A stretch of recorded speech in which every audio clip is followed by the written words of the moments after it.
You don't notice it at first. The sun sinks lower behind the trees, and the village slips into a quiet lull. Children are called in from the muddy paths. Animals begin their evening calls. A thin line of smoke rises from chimneys, curling upward into a sky that's just beginning to shift from gold to gray. There are no street lamps, no flickering neon signs, no distant hum of electric light, just the world turning and the dark arriving. In the Middle Ages, nightfall wasn't just the end of the day. It was the beginning of something else entirely. Something colder, quieter, older. It wasn't a time to relax or reflect. It was the time to shut the doors, lock the latches, and hope the dark passed uneventfully. Because once the sun was gone, the world changed. Darkness wasn't just a lack of light. It was total absence.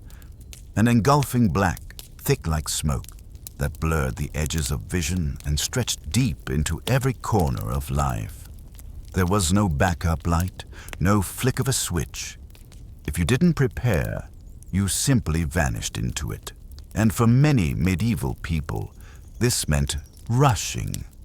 Rushing to gather the children, rushing to bring in the animals, rushing to finish any work that required sight, rushing to pray before the light left entirely. By modern standards, this twilight would still feel usable. But by medieval standards, it was a warning, a signal that time was running out. Only a few people in each village had access to candles or oil lamps. And even then, they were conserved, never wasted. A single candle could be worth more than a day's labor. Most homes used none. A few used one, rarely two. So the darkness came early, not because the sun set faster, but because light was too expensive to keep it away. By the time the horizon dimmed and the stars began their watch, most families were already inside, huddled together behind thick wooden doors, with firelight fading on the hearth. Beyond the walls, the world disappeared into black, and no one knew what walked in that blackness. In today's world, light is a right, a constant. You press a button, and it floods the room. It's in every hallway, street corner, and parking lot. It glows in refrigerators, flickers in phones, waits for you at midnight like a loyal servant.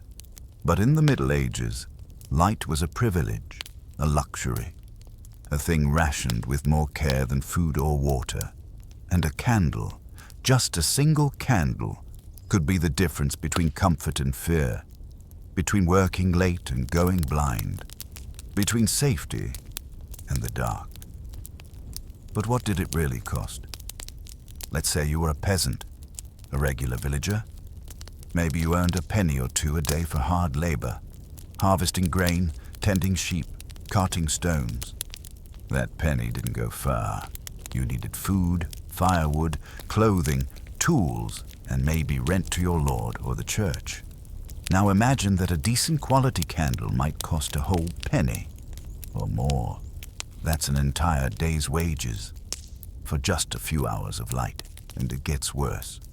The higher quality candles, the kind that didn't stink, didn't smoke, and burned cleanly, were made of beeswax.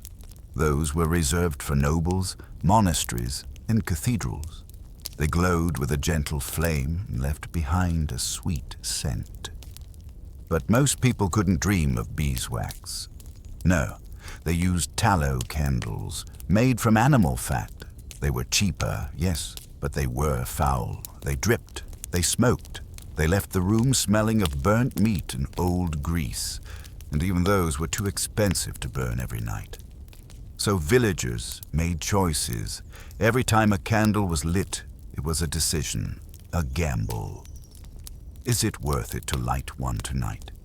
Do we use it to cook, to sew, to read, or to comfort a frightened child? Can we burn it for an hour, or just a few minutes? Most homes didn't burn them freely. Many had a single candle holder, single wick. They'd light it briefly, just enough to get things in order, and snuff it out. Others used alternatives, rushlights, grease lamps, open flames from the hearth. Cruder, cheaper, more dangerous. They flickered, popped, and threatened to catch fire if left unattended. There were no extras, no spares, no drawer full of emergency tea lights. If your candle burned too quickly or got knocked over, you'd be left in complete darkness. So people became masters of time, masters of timing. They memorized routines, how long a task took with just firelight, how fast tallow melted, how wind affected the burn.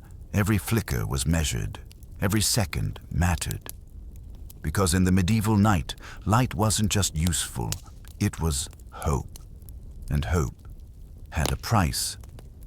You're sitting in a small, smoky cottage. The walls are timber, the roof thatch. The air is heavy, not from incense or cooking, but from something far more common and far more unpleasant. Tallow, the poor man's candle. You can smell it before you even see it. A greasy, rancid odor, part slaughterhouse, part spoiled butter, that clings to the air like damp wool. It gets into your clothes, your hair, your skin. You carry it with you to bed, and you wake up with it still in your nose. Tallow is made from the rendered fat of animals, mostly cows or sheep. Nothing elegant, no golden wax, no perfumed finish, just boiled, strained, and poured into crude molds. In a medieval home, candle making wasn't some charming craft, it was necessity. A filthy, labor-intensive ritual that began with scraping the fat off bones and ended with fingers blistered from hot grease. The process was simple but brutal. A pot of fat is melted down over the fire. It bubbles and spits. The smell turns sharp and meaty. Then you dip the wick, again and again, each time adding a thin layer. One candle might take hours, a dozen might take days, and every moment of it stinks. Worse still, these candles don't behave like the golden ones in cathedrals. They drip uncontrollably, pooling into warped puddles on tables or floors.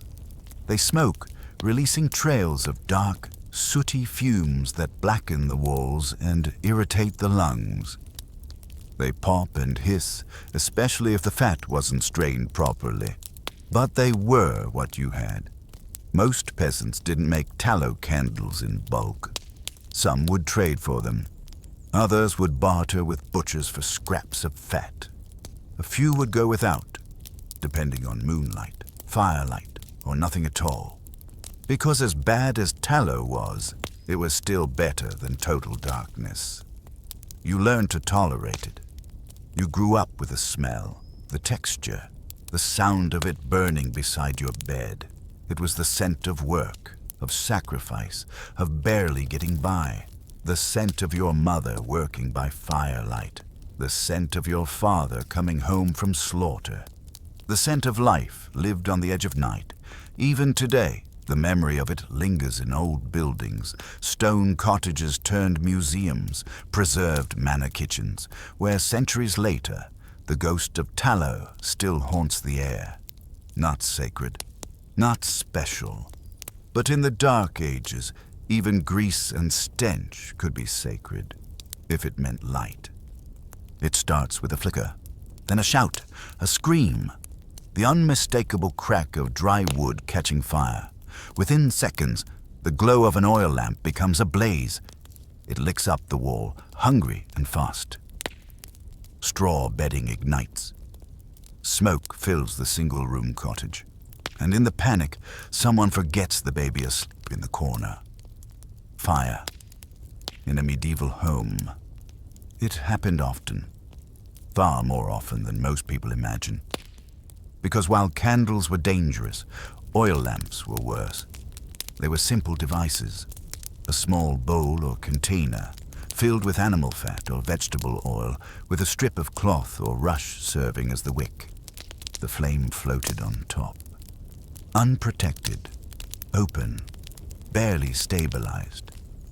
In the hands of a cautious adult, an oil lamp might offer hours of dim light.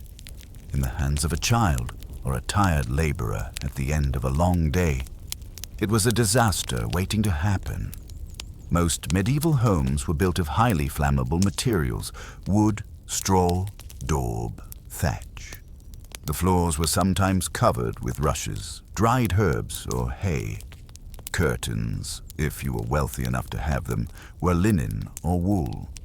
Everything burned, and once it started, there was no fire brigade, no buckets of water at the ready, no fireproof door to close, just yelling, just neighbors rushing in with blankets, just prayer. If you were lucky, someone smothered the flames with a damp cloak. If not, the entire home could be gone in minutes, and with it, your animals, your food, your savings, sometimes your children. And here's the cruel part. Oil lamps were cheaper than candles, easier to make, more accessible for the poor, but they were messy, inconsistent, and often unsafe. Even a sudden draft from a cracked window could tip one over. A clumsy footstep, a dog, a gust of wind. So some families kept them close to the floor, others hung them from hooks. A few tried to shield them with clay chimneys or metal cages. But there were always stories. Stories of villages where 3 homes burned in a single month.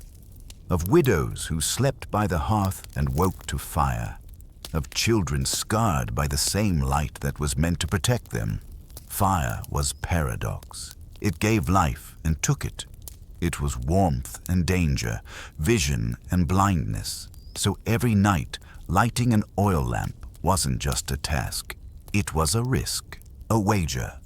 And yet people took that risk because they feared the dark more. Not because it was haunted, not always, but because it was unknown. And in the Middle Ages, the unknown was the most terrifying thing of all. You don't own candles, not even the smelly kind. Oil? Too expensive, too risky. So you do what your mother did, and her mother before her. You light a reed. It's thin, long, and hollow. A dried rush, harvested from the marshes that border your village.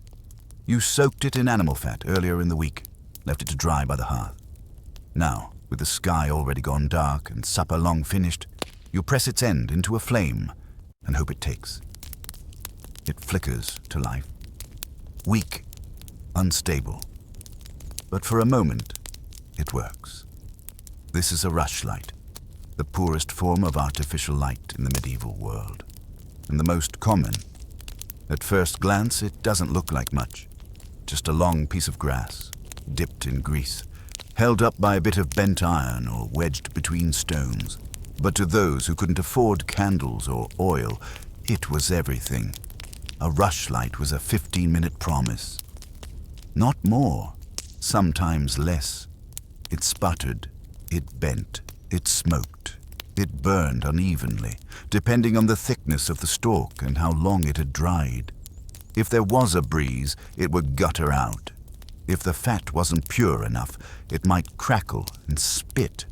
And yet, it served its purpose. You use it to find your shoes, to check on the baby, to boil water, to finish a prayer, to ease the trembling in your daughter's voice when the wind outside sounds like footsteps. Rushlights were never constant, never dependable, but they gave you moments. In a world without clocks, the burn time of a rushlight became a kind of timer. You learn that a thin one burns fast, a thick one slower. Your grandmother used to say you could boil an egg in the time it took one to burn down. Some families lined up a handful of them, lighting one after another, rationing light by task. Others used only one a night. If it burned too quickly, there was no second chance, and unlike candles, rushlights weren't respected. They didn't belong in churches or courts. They left no scent behind, no wax to catch. No puddles of melted richness, but they were accessible. Children could make them, grandmothers could light them, and when the candle maker wouldn't barter, rushes still grew wild in the marsh. So while the world beyond your cottage fades into black, you sit by your rushlight, watching it shrink, feeling the dark creep closer, knowing that when it dies, you'll let it go, because you still have matches, but not enough fat for another. And the night is only beginning. You've only seen them from a distance, rows upon rows of golden flames, floating above stone altars and carved pulpits, reflected in polished chalices and stained glass. The scent isn't grease or smoke, but something sweet, almost holy. Beeswax, real candles, dozens of them. They burn with a steady, confident flame. No sputter, no hiss, no choking stench of tallow. Just warm, clean light dancing softly in silence. This is not your world. These candles belong to two places only: castles and churches, homes of lords and houses of God. And if you are a peasant, or even a modest merchant, you're only ever a visitor here. In the medieval church, light was sacred. Candles weren't just tools. They were offerings, symbols, even prayers. One candle could stand for a soul in purgatory, a prayer for healing, or a promise to a saint. Monks crafted them by hand. Lay people gave them as alms, and they were expensive. Beeswax was rare, harvested from carefully kept hives or imported at great cost. It burned brighter, cleaner, and longer than tallow. In a dark cathedral, it was the only thing that truly shined. That glow wasn't just practical, it was spiritual. It created shadows that danced across frescoes, made halos shimmer on gold leaf icons. It made the sanctuary feel like heaven on earth. And castles, if you were allowed inside one, had their own kind of glow. In a noble's hall, the chandeliers might hold a dozen candles. Walls flickered with light from tall iron sconces. Servants moved through corridors carrying candelabras. Even bedrooms had wax tapers set near embroidered canopies. But here, candles were more than light. They were a display of wealth, of control, of mastery over the darkness. To keep that many flames alive every night meant owning resources. Beekeepers, candle makers, a supply chain built not for survival, but for comfort. You, in your cottage, might ration one tallow stub for the week. But in the castle, they could waste them, let wax drip without guilt, snuff them out mid-burn, light them for a single dinner, and toss them away. You'd never dare. And yet, sometimes the nobility feared the dark even more than you. They'd heard different stories of assassins, betrayals, shadows creeping down stone halls. So they lit every corridor, even when no one walked there. They burned candles not to see, but to feel safe. In both castle and cathedral, light was power, but outside those walls, darkness still ruled. You watched it happen during holy days. Villagers would crowd into the church not just for mass, but for warmth, for illumination, for a brief taste of the golden glow they couldn't afford at home. They'd stare at the candles with reverence, not because they were beautiful, but because they were not theirs. There are no candles, no lamps, no rushlights, just you, the dirt, and a circle of fire. It's not inside your home. There's no hearth where you're sleeping tonight. You're traveling, or working the land far from your village. Maybe you're on pilgrimage. Maybe you're homeless. Maybe you've simply run out of coin and the landlord barred the door. So tonight, like so many others in the medieval world, you sleep outside. And the only thing between you and the blackness is a campfire. The fire isn't large. It can't be. Not if you want it to last. A few sticks, some broken branches, bits of peat if you're lucky. You light it carefully, shielding the flame with your body from the wind. A single spark, a whisper of smoke, a hiss. Then, finally, the flame catches. And suddenly the night shrinks. Everything beyond the flickering circle disappears. It's as if the world has ended 3 feet from your knees. You stare into the dancing fire because you can't look out. There's nothing out there you want to see. You're not alone. There are others huddled around it. Laborers, vagabonds, pilgrims, maybe a stray dog. You don't know them and you don't ask their names. You don't have to. Everyone is here for the same reason. Not warmth, not food, not company, but light. Because even a small fire can keep terror away. You eat in silence, bread if you have it. Root vegetables maybe. Dried meat that tastes of ash and dust. Someone coughs. Someone cries in their sleep. Someone sharpens a knife they won't admit to carrying. Above you, the stars burn indifferent. But you don't look up either. You keep your eyes low on the coals, and you feed the fire like it's alive. Because if it dies, you're in trouble. There's more than cold out there. There are men who rob and worse. There are wild animals, hungry and confused. There are things you've heard about in stories. Wolves with glowing eyes. Forest spirits that hate fire. Women who whisper in languages no one speaks anymore. But you don't believe in those things. Not really. At least, not when the fire's burning. That's the strange power of a campfire in the Middle Ages. It was never about visibility. You still couldn't see more than a few feet. It was about imagination. The fire held your fear at the edge of the ring, just far enough away that you could pretend nothing waited there. And when the flames dimmed, your heartbeat quickened. When they sputtered, someone always stood up, always fed the fire, because sleep was dangerous when the dark was hungry. Some nights you'd sit in a group of 20, other nights just 2.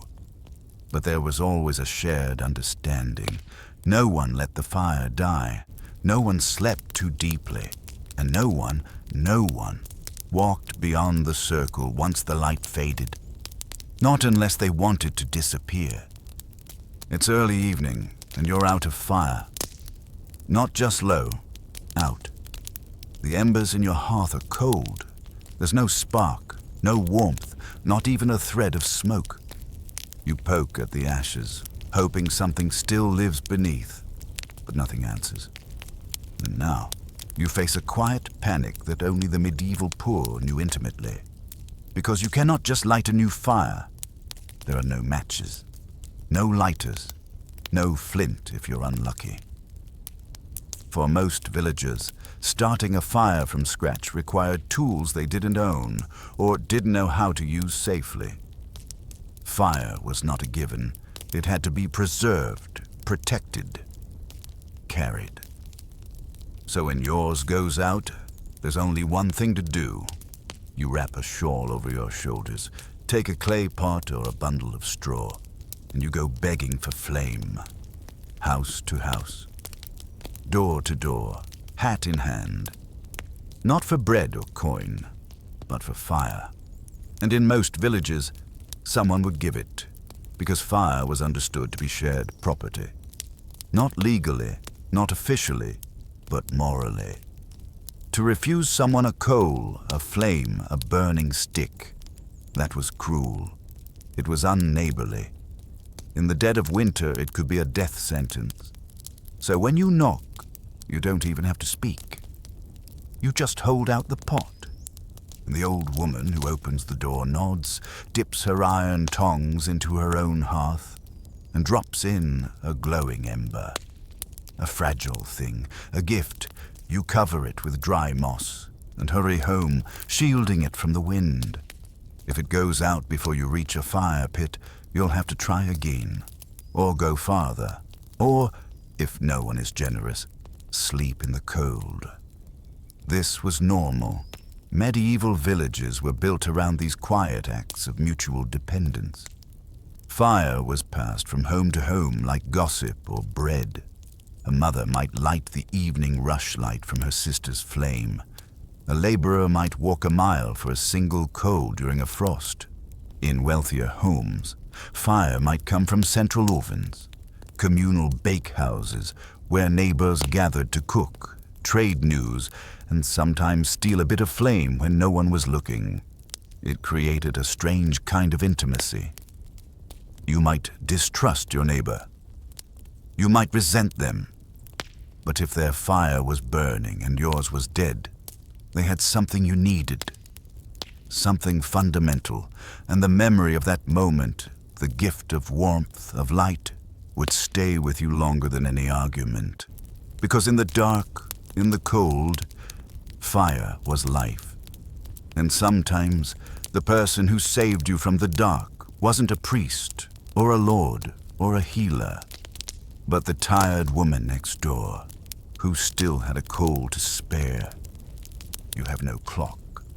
There is no ticking in the corner, no chime at the hour, no glowing digits to mark the time.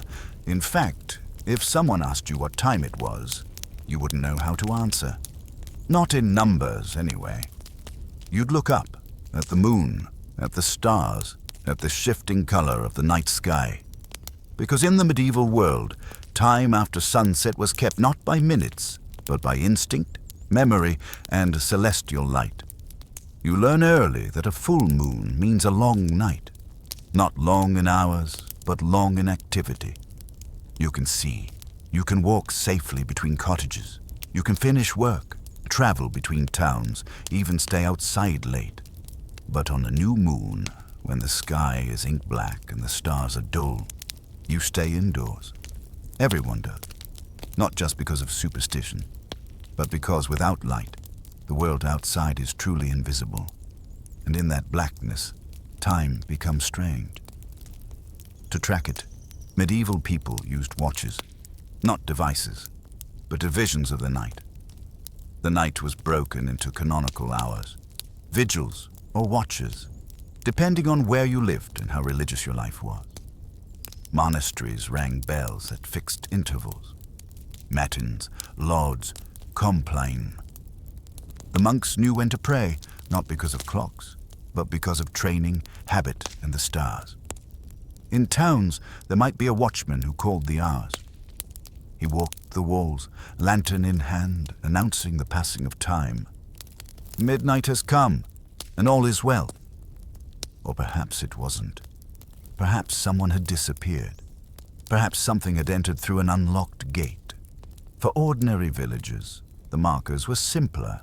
You might know that your rushlight burns for a third of the night, or that the baby stirs sometime near midnight, or that the cock crows just before dawn.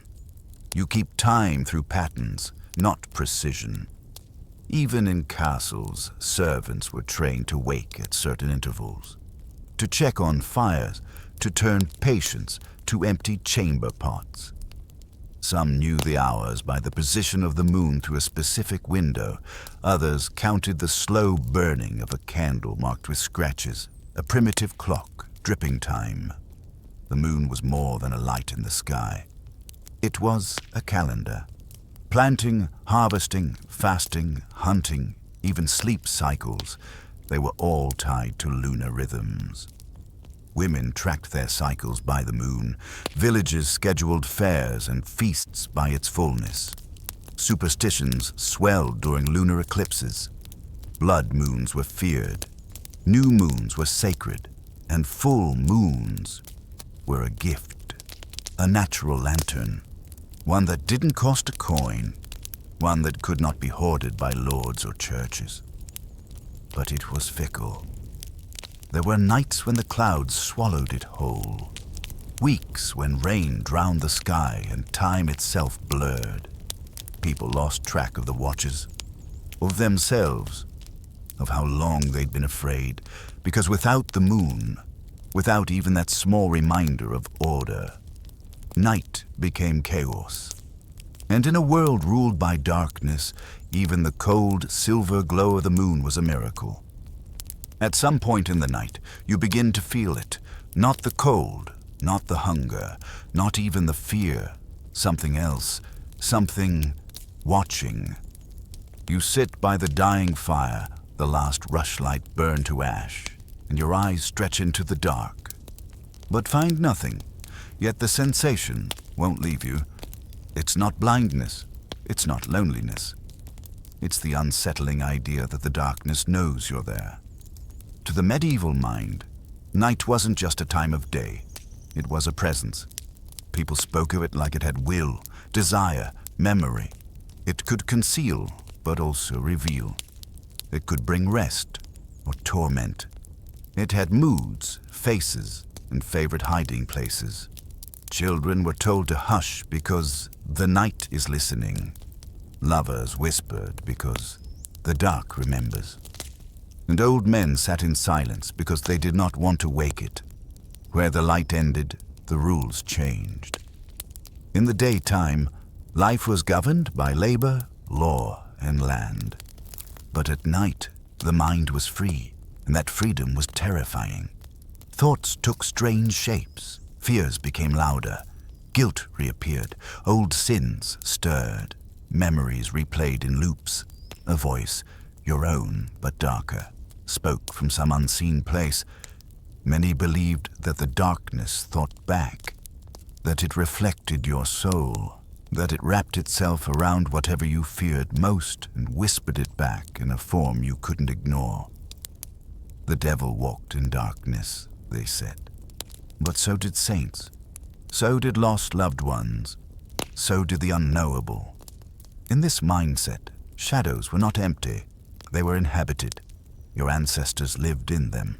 Spirits of the plague, the wild hunt, witches who wandered by night looking for open doors, demons who entered through keyholes, the nightmare, an invisible weight that sat on your chest as you slept, stealing your breath, your dreams, your will. And yet the darkness wasn't always evil. It could be mournful. It could be wise. It could be the veil through which visions came.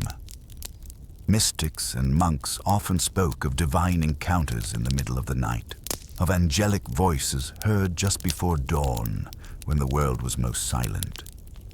Some believed that God chose the dark to speak, because that was when people truly listened. There is a passage from a 12th century monk who wrote, "It is in the 4th hour of night, when all fires are low, that the soul is clearest." The dark does not lie to you.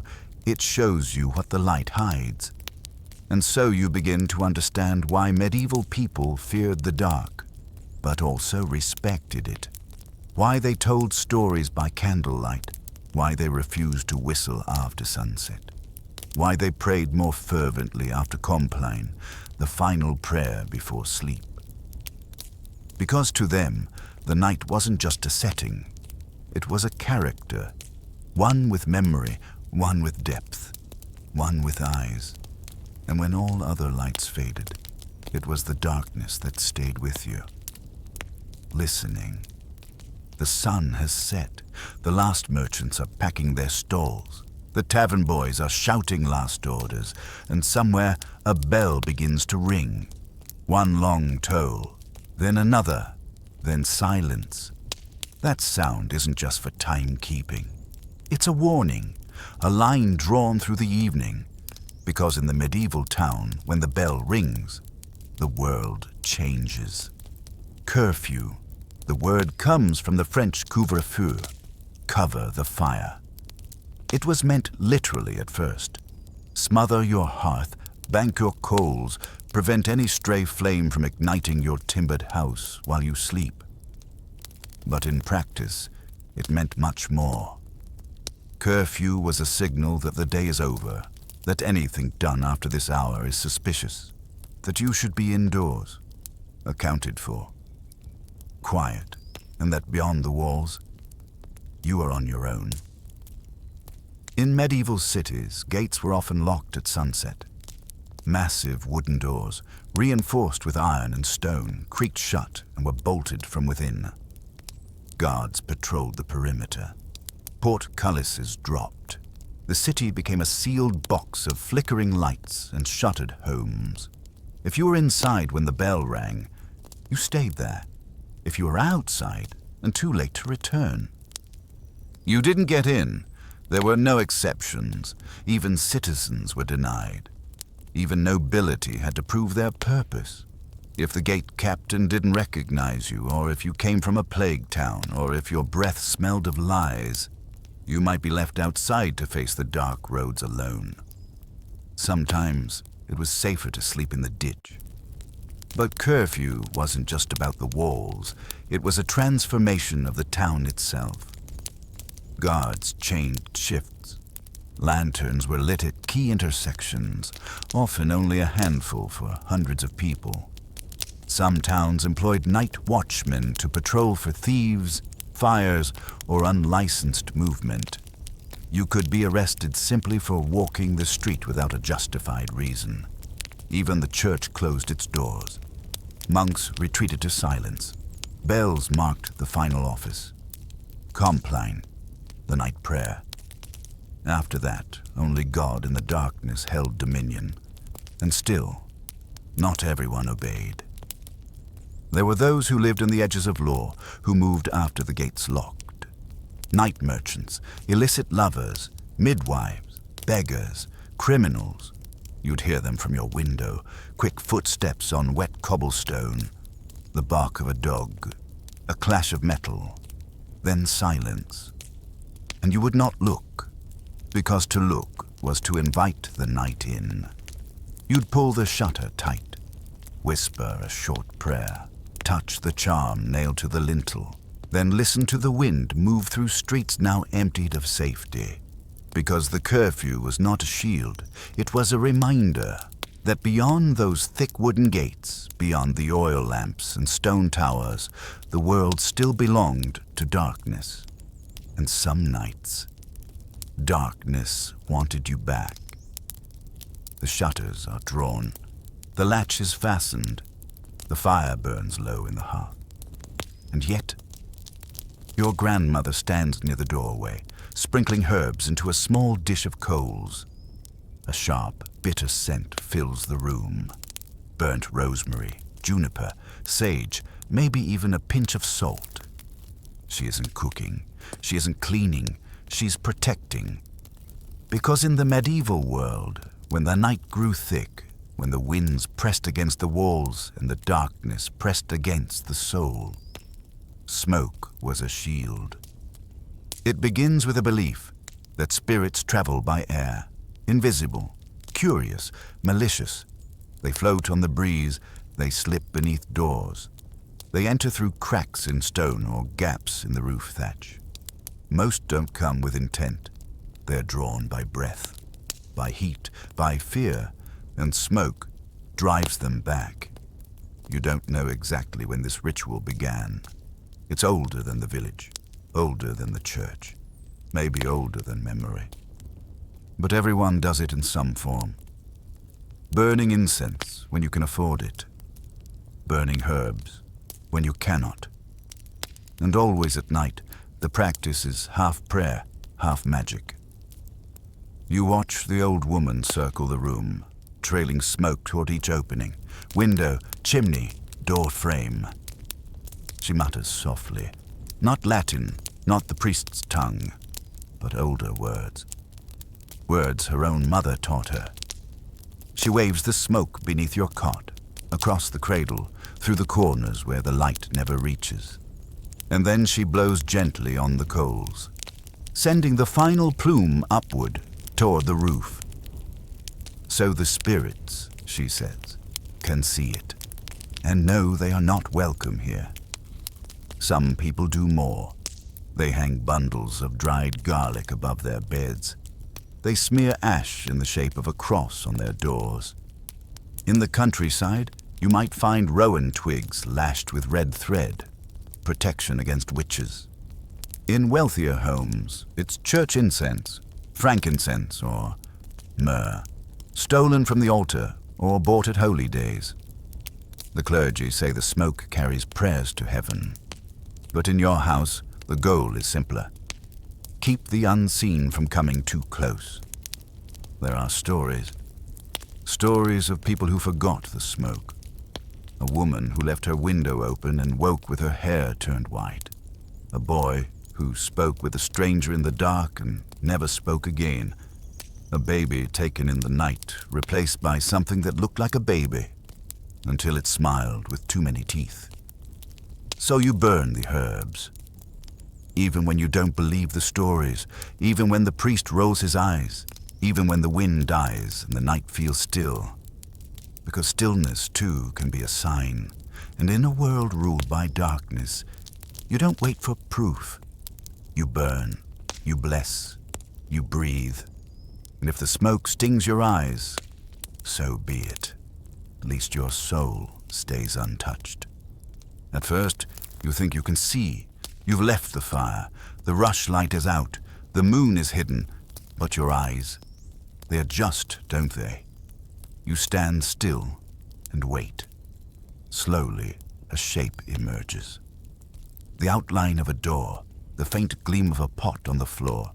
You feel your vision stretching, pulling every drop of light it can find. You think, it's not so bad. You think, I can move through this. But then, you step outside, and the door closes behind you. This is true darkness. The kind your eyes cannot conquer. The kind we no longer experience. Today, our nights are filled with glow. Screens, streetlights, blinking routers, clocks, cars. Our eyes never truly forget the light. We live in twilight, even when we think it's night. But in the Middle Ages, night was absolute. No electricity, no ambient light pollution, no glass towers shining in the distance, just blackness, raw and complete. And your eyes, no matter how young, how sharp, were helpless against it. In that kind of dark, the world becomes unanchored. There's no horizon, no sky from ground, no depth perception. You lose scale. Was that a hill or a hedge? A dog or a shadow? A tree or a man? You start to hear better, but it doesn't help. Every crack of a twig is louder. Every gust of wind sounds like a whisper. The absence of light makes sound dangerous, not comforting, and your memory begins to betray you. Was your door 3 steps behind, or 5? Was the path straight, or did it curve at the well? Where does the forest begin? Even a short walk at night could become a labyrinth of panic. Some travelers carried glow charms, not magical, but symbolic. A coin with a saint's face, a sliver of bone from a holy man's grave. Something to remind them that they were not alone in the dark. Others relied on animals. Dogs could sense the path. Horses would not walk into a ditch. Cats were believed to see demons, though whether that was comforting or not depended on the night, but even then, darkness won. There are medieval accounts of people losing their minds in the black. Sitting down beside the road, too frightened to move, convinced that the world had vanished around them. One man believed he had gone blind. Another swore the earth had swallowed the village whole. Both were found at dawn, alive, but changed. There is something ancient in that kind of night. It doesn't just obscure the world, it turns it into something else. You are no longer a farmer, or a craftsman, or a mother. You are something older, a pair of lungs, a beating heart, a flickering mind caught between instinct and imagination. You are a child again, alone, listening, guessing, doubting, because your eyes do not rule here. This is not your kingdom. This is the kingdom of the dark. You're lying down now. The straw beneath you crackles faintly. The blanket, wool, scratchy, shared, is pulled to your chest. The room is still. The baby is finally quiet. Your joints ache from the day's labor, but the ache is familiar, almost comforting, What's not comforting is what's still glowing across the room. The fire. It hasn't gone out. It shouldn't still be burning. You banked it earlier, pressed it down, covered it with ash, whispered a little prayer like you always do. But some ember must have escaped. Now a faint orange glow pulses gently beneath the soot. You stare at it, eyes heavy, but not closing, because in the medieval night, fire was both friend and enemy. Most nights, peasants let the hearth die slowly. They didn't have the luxury of waste. Firewood was precious. The logs you gathered today had to last the week, maybe longer. So fires were controlled, fed sparingly, banked carefully, smothered without hesitation. But you couldn't put it out entirely, not just because of cold, but because of fear. A completely cold hearth meant starting the fire again from scratch come morning, and you might not have flint, or dry straw, or dry hands. So most families preserved the last embers, smoldering quietly in ash, hidden like a secret. You didn't sleep with the fire roaring. That was too dangerous. But you also didn't sleep in total dark. So you tried to strike a balance, a controlled, living flame. Still, mistakes happened. A gust of wind through a cracked shutter, a dry log that caught too quickly, a child who kicked the fire guard loose while dreaming, and then it spread.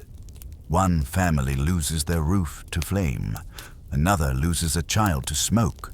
A village loses 3 homes in a single frost-bitten week. Fire wasn't just risk, it was reputation. If your fire caused damage, you were responsible. You might face fines, exclusion, or worse. Some towns had laws that dictated exactly when you had to extinguish your flame. And curfew bells weren't just about staying indoors. They were your reminder. Cover your fire now, or pay later. But despite the danger, there was a comfort in sleeping with fire still burning. It gave off light. Faint, yes, but enough to shape the room, to soften the corners, to make your children's faces visible when they stirred in the night. Some people claimed that embers kept nightmares away. Others believed firelight confused spirits, that demons and fairies couldn't cross into a house where fire still lived. There were prayers spoken directly to the coals. Burn soft, not bold. Watch us warm, not cold. Rest the house, rest the night. No flames rise, no thief of light. So tonight, as you lie there, eyes half closed, muscles giving in, you still watch it, that glow, that fragile, flickering warmth. Not quite alive, not quite dead, just enough to keep the darkness from stepping inside. And in this flicker, in this last breath of the day, you finally sleep. Close your eyes. Forget the warm electric hum of modern life. Forget the filtered air, the citrus detergent, the artificial linen spray.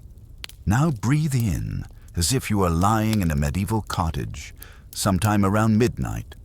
What do you smell? Not silence, not emptiness. The night has a scent, and it is ancient. It begins with wood smoke, low and earthy, drifting from a banked hearth. Not the sharp scent of clean-burning oak, but the more acrid staleness of damp peat, of soft green wood that never fully dried. It clings to your clothes, your hair, your breath. It is the smell of every home, rich or poor. Then there is the human scent, not repulsive, just real. A heavy, intimate mixture of sweat, soil, wool, and body. In summer, it turns sour. In winter, it turns leathery. Soap is rare. Baths are rarer. But your nose adapts. You no longer recoil from the scent of people. It grounds you. There are animals nearby, too. You might share your living space with a piglet or a few hens. Maybe a goat sleeps just beyond the curtain. Their warmth is welcome, but they bring their own smells: dung, hay, fur. fur and the sour, dusty scent of bodies pressed too close together. Some of it is masked with herbs. Your grandmother hung lavender and thyme over the door, not for decoration, for defense, against sickness, against smell, against spirits. You smell it still, faint, crushed, almost holy. And then there's the outside. The night wind carries different scents depending on the season. In spring, the sweet rotting of wet grass and thawing earth. In autumn, the crisp musk of drying leaves and wood rot. In winter, the biting absence of anything at all, cold as a smell. But sometimes the wind brings something stranger. The village dung heap, steaming faintly in the dark. The tannery on the far end of town where animal skins cure in lime and urine. The nearby stream, swollen and sour with runoff. Or worse, the scent of decay no one talks about, drifting from the edge of the forest where things go to die. You don't mention it. You just shut the window. Smell defined the medieval night. It told you what was near, what had changed, what to fear. Nocturnal animals carried their own signatures. Fox musk, the oily stench of badgers, the almost sweet rot of rats. And people, too, had night smells. A drunk returning from the alehouse might carry hops, sweat, and vomit. A sick child might carry the sharp, metallic breath of fever. A dead man laid out before burial might turn the whole cottage cold with his stench. There were no perfumes to hide it, no bleach, no plastic to seal it in. You knew your world by scent. And yet, it wasn't all foul. The night had softness, too, the smell of baking bread still lingering from supper. The faint perfume of beeswax, if you were lucky enough to own a church candle. The sacred ash from incense burned at Compline. The cleanest smell of all, rain tapping lightly on the thatch, rinsing the earth. You lay in the dark, inhaling it all, not resisting, just accepting. Because to live in the Middle Ages was to live with your senses wide open. And in the dark, when sight failed, your nose kept watch. It's not a sound that wakes you. It's not the cock's crow. It's not the baby crying or the neighbors stirring or the clatter of the milk pail. It's something softer, something older, a change in the air, a shift in the darkness. You open your eyes and realize that you're no longer alone. Light is returning, not sunlight, not yet, but the first light. So faint it feels like a secret. In the medieval world, dawn didn't arrive like a switch flipped on. It crept, a subtle brightness of the eastern sky, barely visible through the narrow gap in the shutter.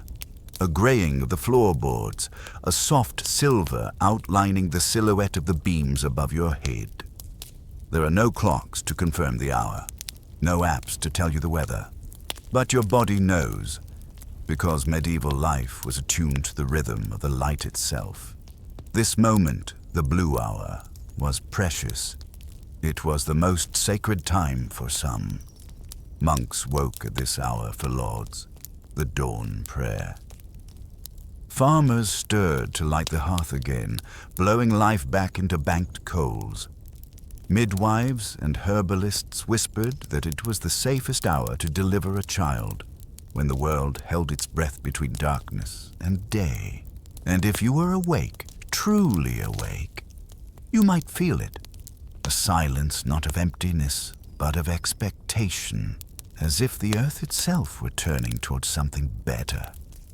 The fire in the hearth has turned to ash. The frost on the window has begun to melt. You can see your own breath, but just barely. Your neighbor's rooster begins his sermon, and others join in like a chorus. Somewhere, hooves strike cobblestone. A dog barks, a pail splashes. The world is waking, and with it, your fear of the night begins to retreat. Not all at once, not entirely, but enough. Enough to rise, enough to open the door, enough to face the day, because the dangers of the dark, real or imagined, no longer own you, not in this light. And this is how it always was. For the medieval soul, light meant mercy. It meant protection, truth, and safety. It meant order restored. The watchman relieved, the gate unbarred. No matter what happened in the night, no matter what you saw or dreamed or feared, dawn still came. And with it, another chance. You wake up in the middle of the night. Not because of a nightmare, not because of a sound. You just wake. And that's normal. In fact, in the Middle Ages, it's expected, because most people didn't sleep straight through the night. They slept in two parts. It's called segmented sleep or biphasic sleep. And it wasn't just common, it was the norm. First sleep and second sleep. Your first sleep begins shortly after dusk, maybe around 8 or 9 p.m., depending on the season. You lie down early because the day ends early. There's little to do once the rushlights burn out or the hearth dims to coals. This first sleep lasts a few hours, 4, maybe 5. Then you wake, not briefly, not groggily. You wake fully, naturally, around midnight or 1 a.m., and instead of panicking or tossing in bed, you simply accept it. Because this is the watching hour. People use this in-between time for many things. They prayed. Monks built entire schedules around it, rising for matins, the night office, to chant psalms in the darkened choir. Peasants might check on animals, stir the fire, or mend tools. Some would reflect, sitting by the hearth, wrapped in blankets, speaking softly with their family, or with God. Midwives noted this as a time of frequent births. Doctors believed the body processed dreams and humors differently between the two sleeps. Some people even read, if they were lucky enough to own a candle or had moonlight near a window. And yes, some had sex. Doctors and clerics of the period wrote that this time between sleeps was the most natural time for intimacy. The body rested, the mind alert, the night quiet. It was considered healthy, even holy, to love in the space between dreams. After an hour or two, you return to bed. You close your eyes again and enter second sleep, which carries you through until dawn. This final phase is often deeper, dreamier, filled with visions, hallucinations, even spiritual experiences. In medieval dream manuals, it's said that dreams from second sleep are more reliable. Messages from God, omens worth interpreting. By sunrise, you've had 2 full cycles, totaling 7 to 8 hours, just not all at once. So what changed? Why don't we sleep like this anymore? Blame the candle, blame the street lamp, blame the bulb. Artificial light extended the day. It blurred the boundaries. Instead of falling asleep with the sun, we pushed sleep later and later until the waking hour and sleeping hour collapsed into one long stretch. But in the Middle Ages, night was long, too long to sleep straight through. So people adapted beautifully. And now, lying in your shared bed in a room with no clocks, no alarms, no glow, you rise after first sleep. You feed the fire. You whisper a prayer. You watch the shadows lean against the wall. And when your spirit is ready, you let the second sleep carry you away. The fire has died. The room is cold again, and you're asleep, not in your first sleep, but the second. And now, you dream. Not like we dream now, not in flashes, not forgotten. In the Middle Ages, dreams weren't random. They weren't meaningless flickers of a tired brain. They were messages from your body, from your sins, from the heavens above, or the hells below. You dream of a river, dark and slow, with a woman singing on its far bank. You dream of fire behind your home. You dream of flying, then falling, then waking with your mouth full of dirt. You don't laugh these off. You don't forget. Because in this world, dreams are not illusions. They are diagnoses. They are prophecies. They are judgments.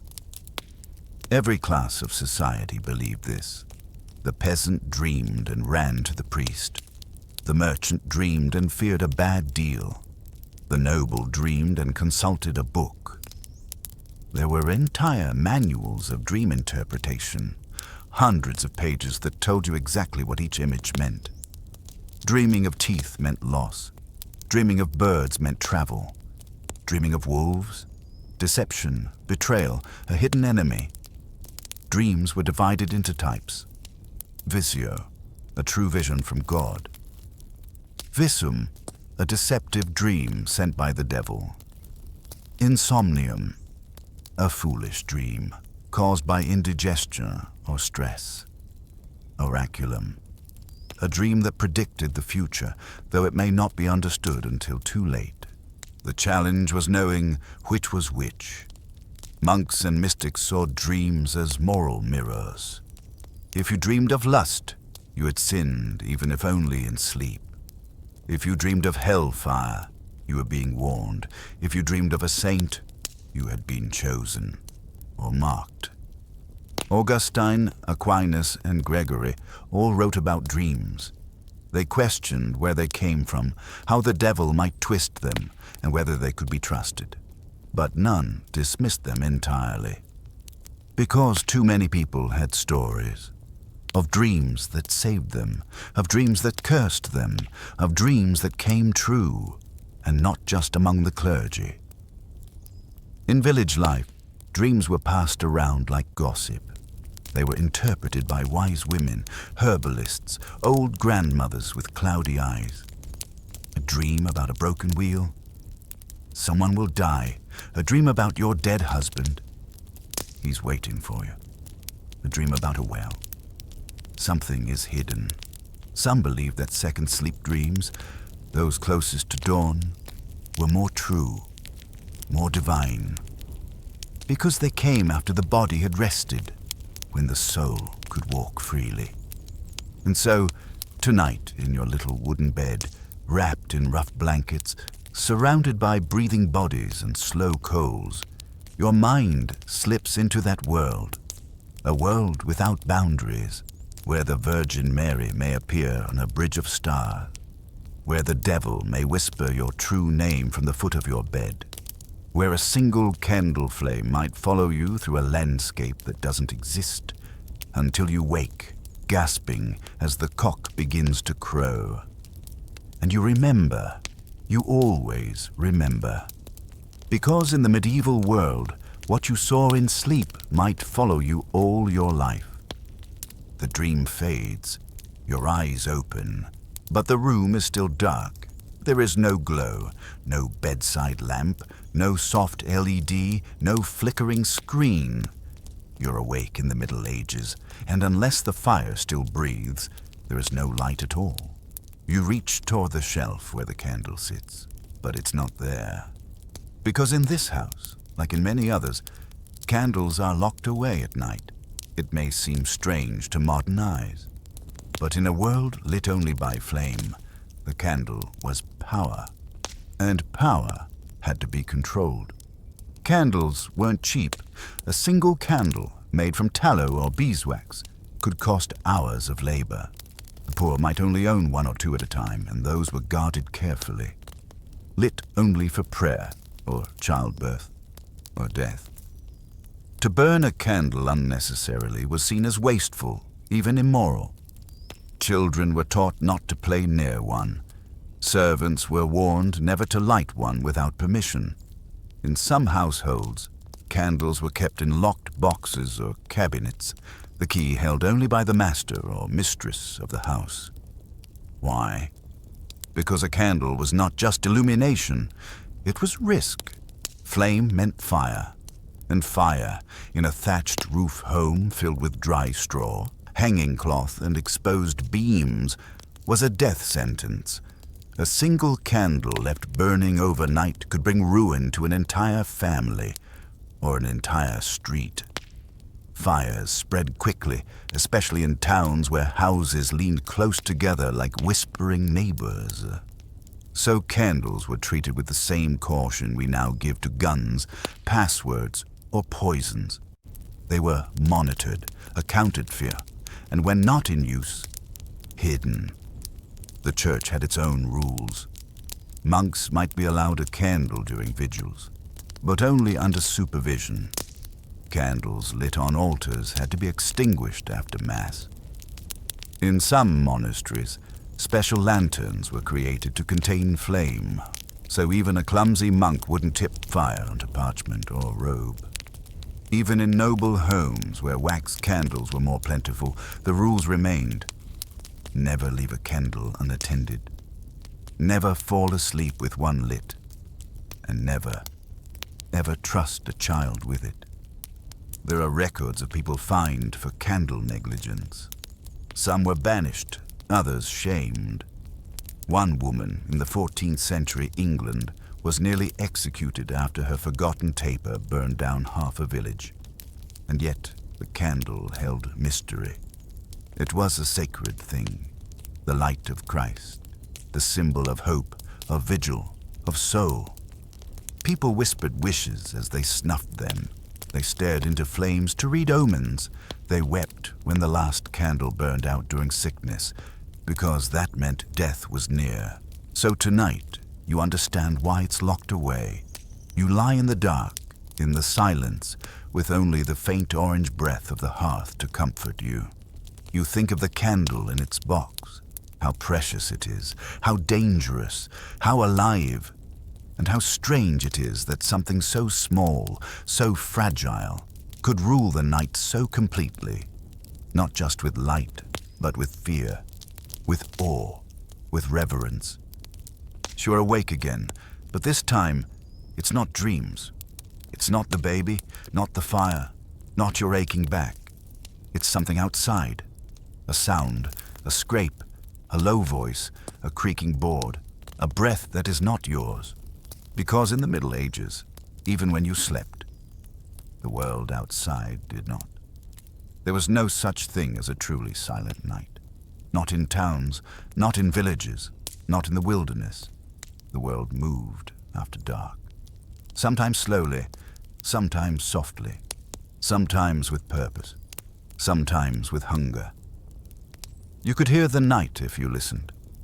Carts creaking over cobblestone, smugglers slipping through alleyways, moving goods under moonlight to avoid taxes or worse. Footsteps in the mud. Someone returning late from an illicit meeting, walking home without a lantern, trusting muscle memory and luck. Whispers near the wall.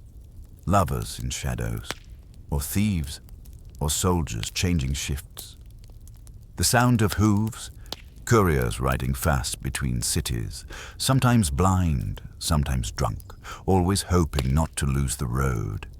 And underneath it all, dogs barking, rats scuttling, owls calling, the wind moving through shutters like fingers through lace. In towns, watchmen patrolled with lanterns and staffs, crying the hour, 2 o'clock and all's well. But it wasn't always well.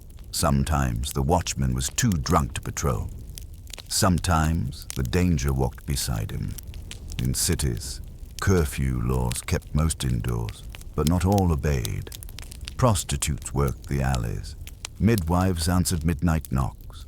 Servants stole away to secret beds, and criminals thrived in the blind spots between lampposts.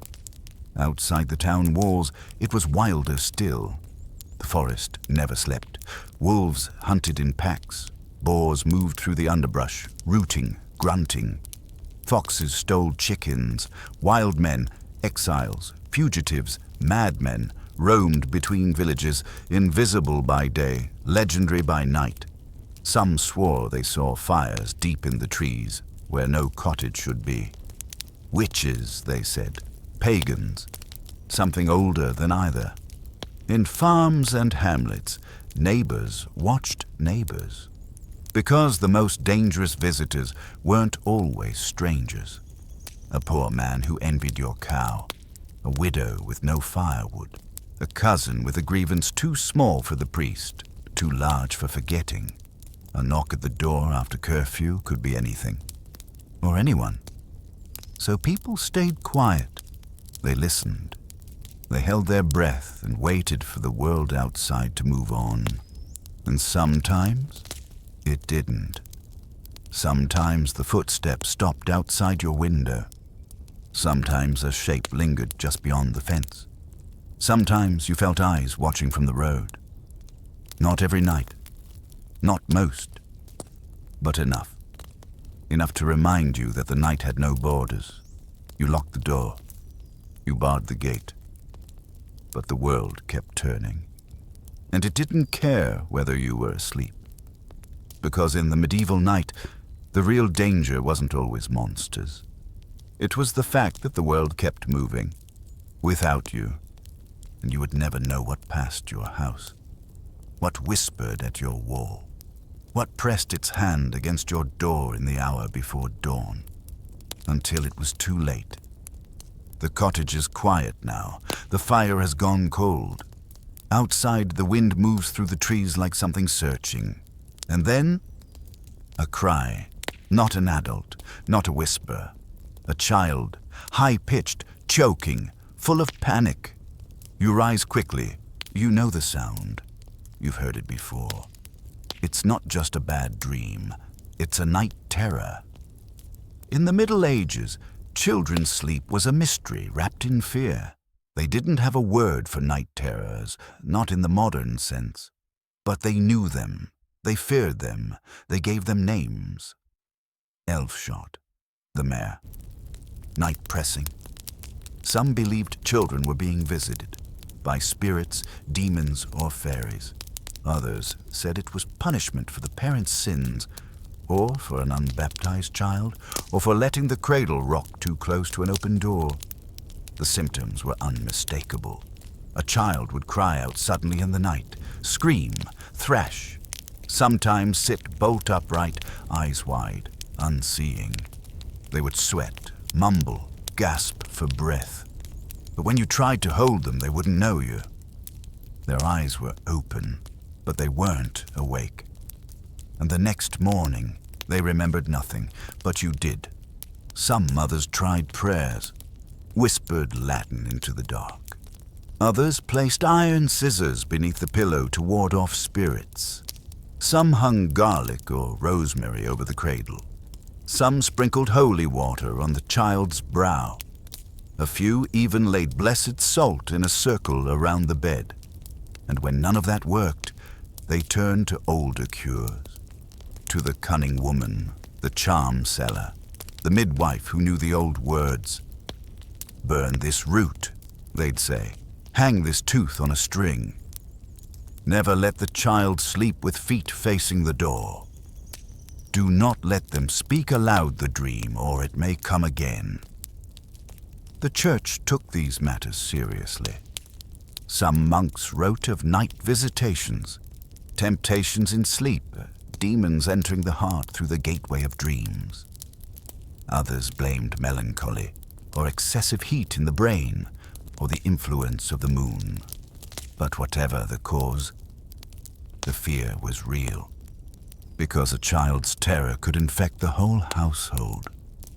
You would lie awake long after the screams ended, listening for a second cry, feeling your own heart pound, praying that whatever touched them in sleep had not stayed behind. And if the child cried out the next night, and the night after that, you began to wonder, was it a dream or a visitor? Was it imagination or possession? Was the child's soul in danger? Or worse, was yours? In the end, you did what all parents did. You held them, you hushed them, you whispered prayers into their skin. You told them it was just a dream, even if you didn't believe it, and you placed a small charm beneath their blanket, just in case, because in the medieval night when the veil was thin, not even children slept alone.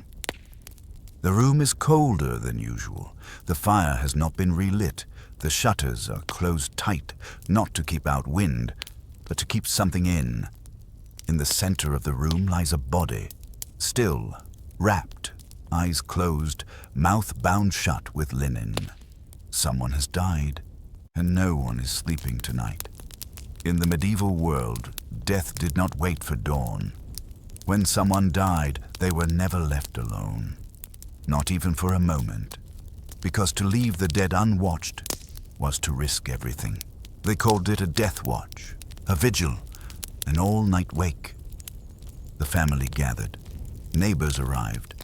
A candle was lit, sometimes the last in the house, and placed near the head of the deceased. It would burn until morning. Someone sat at the bedside, often more than one. They would pray, recite psalms, whisper scripture, or speak of the life just ended. And when the prayers faded, they would wait and watch. Because the dead, it was said, were not entirely still. People believed that the soul hovered near the body for hours, even days. Some said 3 days, some said until the final blessing. If left unwatched, the soul could be stolen by demons, by witches, by wandering spirits jealous of the newly dead. The body might speak, or sigh, or move. There were stories of corpses that bled again, revealing murder, of eyes that reopened, of hands that curled into fists. So someone always watched, not out of superstition, out of fear and love. Children were kept away, mirrors were covered, clocks, if any, were stopped. In some regions, animals were removed from the room, especially cats, who were said to steal breath from the mouth of the dead. The watchers would not sleep. They were not allowed to. It was an act of devotion, a protection for the soul, and a shield for the living. Some watchers claimed to hear things, whispers, footsteps, a knock on the shutter with no one outside. But they stayed, because to abandon the body was to abandon your duty. And in the Middle Ages, duty did not end with death. Sometimes the watchers were not family at all. In larger villages, certain women, often older, widowed or childless, were known as death wives or quieters. They had seen many passings. They knew the rituals. They knew what herbs to burn, what psalms to recite, what signs to look for. They were respected, feared, needed. And when the family was too overcome with grief or too frightened, they called her. She would arrive with a cloak, a candle stub, and eyes that had seen too much, and she would stay until the light returned. When dawn came, the watchers did not cheer. They did not collapse into sleep. They closed the corpse's eyes if they hadn't stayed closed. They covered the body with a shroud, and they opened the shutters to let the soul fly. Because the work was not done. There was still burial, still procession, still mourning. But the long night was over, and the dead had not been alone. The house is quiet again. The dead are buried. The prayers have faded. The shutters are open. Morning has passed, but not everyone who wanders at night is dead. Some rise from their beds with eyes wide open, but they do not see, and they do not stay where they belong. These are the ones they call moon-touched, the sleepwalkers, the night-walked, the ones who drift between waking and dreaming as if called by something outside. In the medieval world, sleepwalking was not misunderstood. It was feared, because it meant that part of you had left. The soul had wandered, the body had followed, and what might return might not be the same. People told stories of children found outside in the fields, barefoot and shivering, staring up at the stars with no memory of how they got there. Of men who stepped into rivers, eyes open, arms outstretched, as if answering a voice they alone could hear. of women who climbed onto rooftops without ladders, of boys who tried to walk through walls. Not madness, not dreams, but possession or bewitchment, or the pull of the moon. The moon was always blamed. In Latin, the word lunaticus, meaning moonstruck, was used for those afflicted by nighttime afflictions. Too much moonlight, they said, could stir the humors of the brain, could melt barriers between waking and sleep, could open the mind to voices, to visions, to temptations. People were warned not to sleep beneath full moonlight. Windows were shuttered, curtains drawn. Some families kept iron nails above door frames to ward off lunar influence. And if someone was known to walk in the night, they were watched, and sometimes feared. You might tie their ankles loosely with twine. You might place a bowl of water beside the bed. So if they stepped down, they'd wake from the cold. Some laid salt across the threshold, believing a sleepwalker could not step over it without waking. In extreme cases, the afflicted were bound, locked into bed, or chained, because a sleepwalker might walk too far and never come back, but not all saw it as a curse. Some believed the moon-touched were closer to God or to the spirit world, that their minds traveled places others could not go, that their souls gathered messages in the dark. There were tales of sleepwalkers predicting births, or storms, or death. And when they returned to bed, they woke peaceful, blank, as if something had been borrowed and returned. You never knew what might trigger it.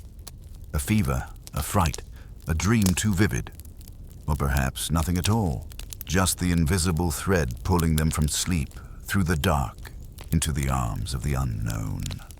And so, when someone in your home began to stir at midnight, when their feet touched the floor, when their hand reached for the door latch with vacant eyes, you didn't speak, you didn't scream, you whispered a prayer, and you waited for them to return. Because if they didn't, you might never see them again. Midnight has passed. The fires are low and the prayers are quiet. The streets are still, the shutters drawn, the people asleep, but the land is not silent. Not entirely, because when the humans sleep, the animals wake. In the medieval world, the night belonged to animals, some familiar, some feared, some not quite natural. You hear them first. The soft scrape of claws on timber, the whisper of wings above the thatch, the long, slow groan of something moving through underbrush. And you wonder, what walks beneath your window? Some were common. Rats ruled the night. In towns, they skittered through alleys and across rafters, their sharp teeth chewing through bread and wax and bone. People blamed them for plagues, for spoiled food, for chewed faces of the dead, but they were everywhere. You could never truly stop them, only endure them. Cats were their hunters, kept by bakers, brewers, and wise women alike. They prowled silently through gardens and kitchens, but they too were feared, especially black ones. Some believed a cat crossing your path at midnight wasn't a coincidence, but a warning. Dogs barked at shadows, sometimes bravely, sometimes uselessly. The barking of a dog in the middle of the night often meant danger, a thief, a wolf, or something worse.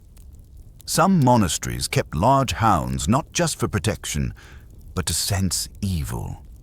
Beyond the village, the night was wilder. Foxes crept through hen houses, clever and nearly invisible. Their cry, half scream, half laughter, chilled the blood of anyone still awake. Boars, massive and fearless, roamed the woods. You might hear them crashing through the brush like drunk soldiers, tusks turning over root and rock. Owls hooted from trees, their cries once thought to signal death. In some parts of Europe, an owl seen circling a roof meant a soul inside would soon leave the body. And then there were the bats, fluttering silently past open windows, so fast you questioned whether they were real. They fed on insects, yes, but also fears. In medieval lore, bats were believed to be familiars, even shape-shifted witches flying to midnight meetings. But not all creatures were natural. Some said the wild hunt, a spectral pack of dogs and riders, passed overhead on stormy nights, chasing souls through the sky. Villagers would fall to their knees when they heard it, covering their heads lest they be taken too. Others spoke of night ravens, larger than eagles, blacker than coal, that could mimic voices and steal a person's name if heard too long. There were barn spirits too, twilight creatures that crept into stables and sat on horses' backs, riding them to exhaustion by morning. And if you woke to find hoof prints in circles and your beast sweating and shaken, you knew they had come. Even inside the home, night animals stirred. The house mouse, bold at night, chewed through sacred books and altar cloths. The moth, drawn to the last rushlight, fluttered like a soul trying to escape. And spiders spun their webs silently in corners, said to catch not just flies, but bad dreams. People did what they could. They hung herbs, they barred doors, they carved protective signs into their lintels and set knives under pillows, not for burglars, but for things with claws. But the truth remained. After midnight, you shared the world, and no matter how many walls you built, or candles you lit, or prayers you whispered, something outside still walked on 4 legs, or 6, or none at all. And then, just before the light returns, everything goes still. The dogs stop barking, the wind dies, even the animals go quiet. No footsteps, no breath, no crackle from the hearth. A silence falls, not the ordinary kind, but the kind that presses against your ears, the kind that feels alive. This is not just the end of night, this is the hour between worlds. In the Middle Ages, people feared the dark. They feared what moved, what whispered, what wandered. But many feared this moment most of all. Because just before dawn, when the sky is still black but the stars have begun to fade, the world becomes weightless, as if time has paused, as if something is listening and you are completely alone. Some called it the angel's hour, a moment when the divine passed over the land, unseen and wordless, not to bless, not to curse, just to observe. Others called it the devil's yawn, the very last breath of night, when demons stretch their limbs before retreating into shadow. The final chance for a curse to take hold, for a ghost to be seen, for a name to be whispered. But to most, it was simply a time to wait. The silence meant the night had spent itself. All its secrets had been told, all its visitors had passed. Nothing more would come. You didn't move during this time, not out of laziness, but respect, as if the world was being rewritten just outside your door, as if something was deciding whether you'd be granted another day. And until the birds sang, you held your breath. In that silence, people prayed, but not loudly. They prayed in whispers, for protection, for the sick, for the souls that had left in the night, and for strength to face whatever waited in the day. Because though daylight brought safety, it also brought struggle. The plow, the hunger, the debts, the judgment. And so before all that, you sat in the stillness and listened to the silence of the world preparing to wake. It never lasted long. A rooster cried, a cartwheel groaned, a baby stirred, a dog stretched, and then Slowly, light began to bloom in the east, first grey, then gold. But for that one brief moment, the world had been completely still, and you had heard it. Not the noise of life, not the howling of fear, not the creaking of spirits, just silence. And in that silence was truth. And maybe, if you were lucky, peace.